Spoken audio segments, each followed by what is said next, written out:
There are trees standing on your land right now, producing something worth up to $200 a gallon. Your great-grandparents knew exactly which ones. Every spring, they walked their property with a drill and a bucket. And they tapped walnut, birch, hickory, and basswood long before anyone called it a business. It was simply how you got sweetness before the store existed. Then, in a single generation, that knowledge vanished. Not because the trees stopped producing, because cheap sugar made sure you would never need to ask. Tonight, the vault opens on 7 forgotten syrups. Real farmers are quietly selling these for 2, 3, even 4 times the price of maple. And the tree at number 1? It grows wild across half of America. Its syrup sells for up to $200 a gallon, and almost nobody alive remembers how to tap it. Here is what nobody tells you. 100 years ago, this list did not exist, because it did not need to. Every farm in America tapped its own trees. Boxelder on the plains, birch in the north country, walnut in the river valleys. Sweetness was harvested, not purchased. Then cheap refined sugar flooded the country, pennies a pound.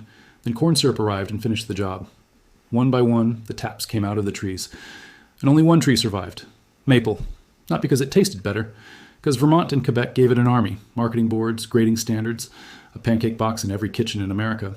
Today, a single federation in Quebec controls roughly 70% of the world's maple supply, warehouses full of strategic reserves, production quotas. Every other tree was simply written out of the story. Tonight, we write them back in, starting with number 7. Number 7, hickory. There's a syrup that does not come from sap at all. You never drill this tree. You pick its bark up off the ground, roast it until your kitchen smells like a campfire, boil it, and what comes out sells for up to $200 a gallon. This was survival knowledge in the Appalachian Hills. When sugar cost too much to buy, families made hickory syrup from bark the shagbark trees had already shed. The tree gave it away for free, then sugar got cheap. And the knowledge died in a single generation. The flavor is rich, smoky, almost buttery. Chefs pour it over pork, they stir it into cocktails.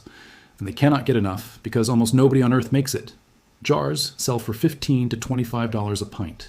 That works out to $120 to $200 per gallon. A small producer in Tennessee makes limited batches every year, sells at farmers markets and a handful of restaurants, and sells out completely every single season. Their biggest problem is not making it, it is keeping up with demand. And production is shockingly simple. No taps, no evaporator. Bark, filtered water, sugar, and a home kitchen. But here is where the erasure shows its teeth. Most states will not let you call it hickory syrup. Because it is made from boiled bark, the law forces you to label it hickory bark extract. This food was forgotten so completely that the law no longer has a name for it. Check your local guidelines before you sell.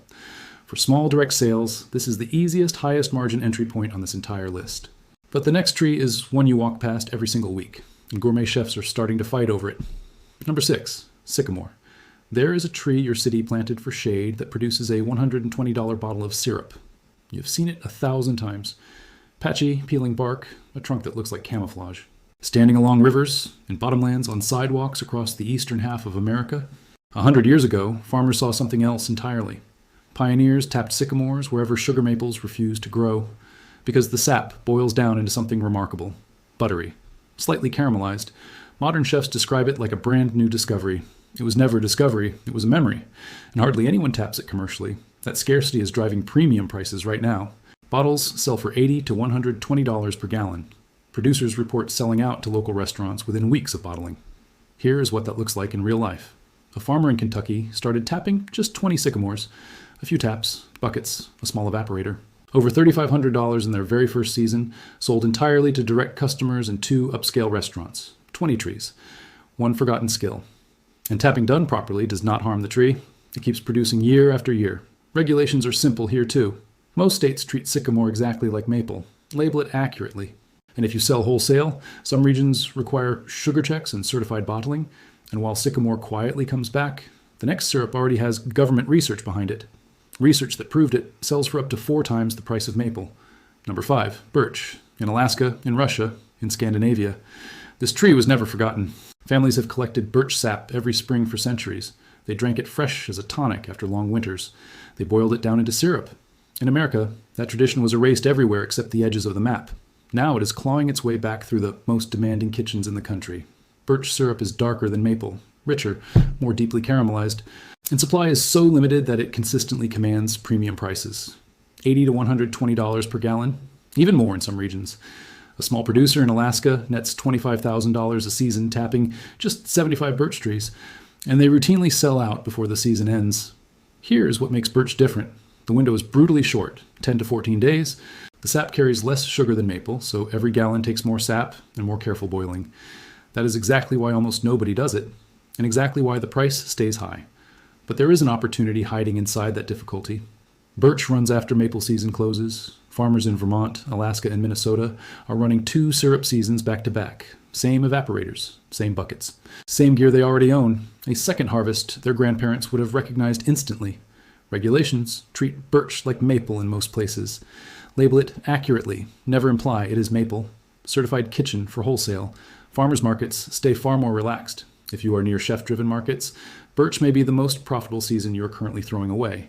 But the next tree is where the numbers stop sounding like a side hustle, because the government itself opened the file, and what they found shocked the researchers. Number 4, black walnut. There is a tree whose syrup sells for 3 to 4 times the price of maple. And that number did not come from a forum. It came from the government. A USDA-funded SARE grant helped Midwest farmers scale up black walnut syrup production and study the market. The finding was blunt: 3 to 4 times maple's price, in market after market. The flavor explains why. Bold, earthy, a hint of butterscotch underneath. Retail prices run $120 to $150 per gallon, sometimes more in premium markets. Now here is the part that matters for you. One farmer in the project used an existing stand of wild walnut trees. No planting, no waiting 15 years for growth. Just taps added in late winter to trees that were already standing there.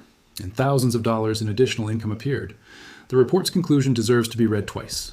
Black walnut syrup represents an underutilized high-value opportunity for small farms that already have these trees. Read that sentence again. The trees are already on the land. The demand is already sitting in the restaurants. The only thing missing is the knowledge that was allowed to die. And there's a bonus hiding here. Black walnut is one of the most valuable timber trees in North America. The same stand can pay you twice. Syrup every spring while it grows. Timber value standing quietly behind it. Regulations follow maple's playbook. Clear labeling. Certified kitchen for wholesale. Direct sales keep the margins highest.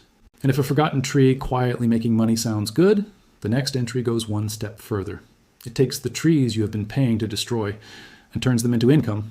Number 3, and this is the one nobody sees coming. Invasive species syrup. Tree of heaven. Boxelder. Sweet gum. The trees farmers curse. The ones you cut, spray, and cut again. And they still come back. In the right markets, their sap becomes high-value gourmet syrup. And boxelder is hiding a secret most people never learn. It is actually a maple, a true member of the maple family. Plains families tapped it for generations, in places where sugar maple could not survive the dry winters. It was the prairie's syrup tree. Then somewhere along the way, it was demoted in the public mind to a trash tree, a weed. The knowledge did not just fade. The tree itself was erased. Tree of Heaven has an even stranger file. Brought from China in the 1700s as a fashionable garden tree, it escaped. Spread across the country, became one of the most hated invasives in America. And yet its sap produces a syrup with a strange, complex flavor that adventurous chefs are paying a premium to experiment with. Bottles of invasive syrups sell for $50 to $80 per gallon. Here is proof it works. One Ohio farm partnered with a local chef network to supply a small batch Tree of Heaven syrup, 30 gallons last year. Every single drop sold in pre-sale contracts before the first tap opened. Managed correctly, tapping invasives offsets removal costs. The tree that was costing you money starts paying rent. One warning: these species sit outside the maple framework. Label clearly by species, and check with your extension office that the species is food safe in your region. Turning a problem into profit is satisfying. But the next syrup is pure scarcity. Bottles sell out months before tapping season even begins. Number 2, butternut. The old-timers called it white walnut. And this time, the erasure was not economic. It was biological. For early America, this was a staple tree. The wood built furniture. The husks made a brown dye so common that soldiers wearing homespun uniforms colored with it were nicknamed butternuts. The nuts fed families through winter, and the sap ran sweet every spring. Then a canker disease arrived in the 20th century and swept through the species. It did not just kill the knowledge, it nearly killed the tree itself. Today, healthy butternuts are rare, and their syrup is delicate, sweet, and nutty in a way that makes chefs lose their composure. Because so few farms produce it, bottles routinely sell for $120 or more per gallon. Small producers charge even higher for exclusive restaurant contracts. High-end kitchens in New York, Chicago, and San Francisco have all featured butternut syrup on their menus. And most farms simply cannot produce enough. Here is the important part. In some areas, butternut is listed as threatened because of the disease. Tapping healthy trees generally remains legal, but check with your extension office before scaling. If you have healthy butternuts standing on your land, understand what you are holding. And some regenerative farmers are going further, planting disease-resistant butternut hybrids designed to survive the canker, protecting a vanishing species and profiting from it at the same time. And as premium as butternut is, it is still not number one. The top spot goes to a tree growing wild across thousands of American properties, a tree the syrup industry never organized, never marketed, never protected, which is exactly why it is worth up to $200 a gallon. Number one, basswood, the American linden. There's a tree standing across the Midwest, the Northeast, and parts of the South whose sap carries one of the highest natural sugar contents of any native tree in America. More sugar in the sap means more syrup per gallon collected, lower boiling costs than almost anything else you can tap. And it is almost completely ignored by syrup producers. Old beekeepers called it the bee tree.